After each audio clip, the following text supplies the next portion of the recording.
Good morning friends. ஜெபிக்கலாம் வாங்க என்ற குடும்ப ஜெபத்துக்குள்ளாக நான் உங்களை வரவேற்கிறேன். நான் ரெவரண்ட் சேரா ஏப்ரஹாம். இந்த நாளுக்குரிய வாக்குத்தத்த வசனத்தை நாம் வாசிக்க கேட்போமாக. மீகா 7ஆம் அதிகாரம் 8வது வசனம்.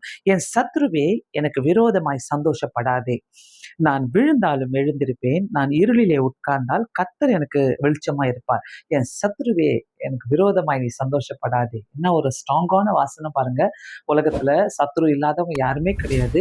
அந்த சத்ருவு நம்மளை பார்த்து சந்தோஷப்பட்டா கூட நம்ம சொல்ல வேண்டிய ஒரு வார்த்தை, கர்த்தர் எனக்கு வெளிச்சமா இருப்பார். நான் விழுந்தாலும் எழுந்திருப்பேன். கர்த்தர் எனக்கு வெளிச்சமா இருப்பார். ஆமென். கர்த்தர் எனக்கு வெளிச்சமா இருப்பார். நான் இருளிலே நடந்தாலும் இருளிலே உட்கார்ந்தா கூட கர்த்தர் எனக்கு அங்க வந்து வெளிச்சமா இருப்பார் என்ற வசனம் நம்ம கூட இருக்கும் போது நம்ம பயப்படவே வேண்டாம். எந்த சத்ருவை பார்த்து பயப்படாதீங்க. கர்த்தர் நம்ம கூட இருக்கிறார். அதிசயமான காரியங்களை செய்கிற தேவனாய் இருக்கிறார். இந்த வார்த்தையை வைத்து நாம் ஜெபிக்கலாம். பரலோக பிதாவே, உம்முடைய கரங்களிலே கொடுக்கிறேன் ஏசப்பா. இயேசு சுவாமி, இந்த புதிய நாளுக்காக நன்றி செலுத்துகிறேன்.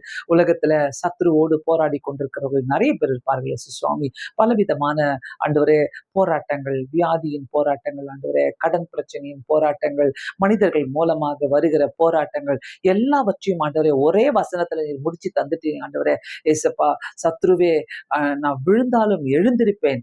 ஆண்டவரே அப்படி சொன்ன வார்த்தைக்காக நன்றி இயேசு சுவாமி.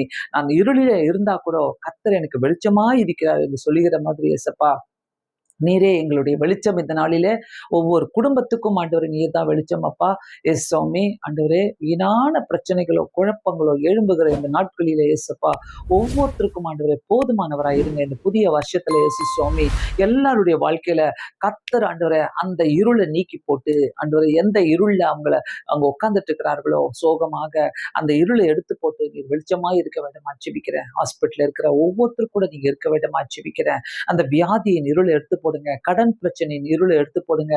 வீட்டுல குழப்பம் என்ற இருளை எடுத்து போடுங்க இயேசு சுவாமி. ஆண்டவரே டிவோர்ஸ் என்ற குழப்பத்துக்குள்ள இருக்கிறாங்கன்னாக்கா அந்த அந்த இருளை எடுத்து போடுங்க இயேசப்பா. ஆண்டவரே ஒரு பெரிய விடுதலை கட்டளையிட வேண்டுமா ஜெபிக்கிறேன். தேசத்துல இயேசு சுவாமி ஒரு பெரிய இருளை எடுத்து போடுகிறாக. ஊழியக்காரர்களுக்கு நல்ல சுகபல ஜீவனை தந்து உதவி செய்ய வேண்டுமா ஜெபிக்கிறேன் இயேசு சுவாமி. நாங்கள் இருளிலே இருந்தாலும் கர்த்தர் எங்களுக்கு வெளிச்சமா இருக்கிறீரப்பா. கர்த்தரே எங்களுக்கு வெளிச்சம் ஆண்டவரே. நீரே எங்களுடைய வெளிச்சமா இருப்பதற்காக நன்றி இயேசு சுவாமி. இந்த நாளிலே படிக்கிற பிள்ளைகள் எல்லாரும் இந்த கரங்களில கொடுக்கிறோம். கைவிடப்பட்டவர்களுக்காக ஜெபிக்கிறோம். முதியோர்களுக்காக ஜெபிக்கிறோம். நீரே அவங்களுக்கு வெளிச்சமாக இருந்து அவளை வழி நடத்துவீராக. உங்களுடைய கரங்களிலே எங்களை அர்ப்பணிக்கிறோம். விசுவாசத்தோடு கடந்து செல்லுகிறோம் ஆண்டவரே. ஏசப்பா, உங்களுடைய சமூகம் எங்களுக்கு முன்பாக கடந்து செல்லட்டும்.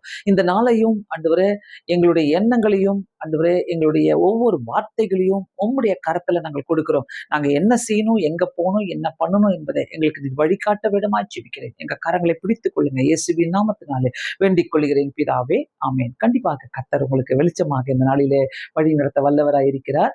God bless you all. Thank you so much. Have a blessed day.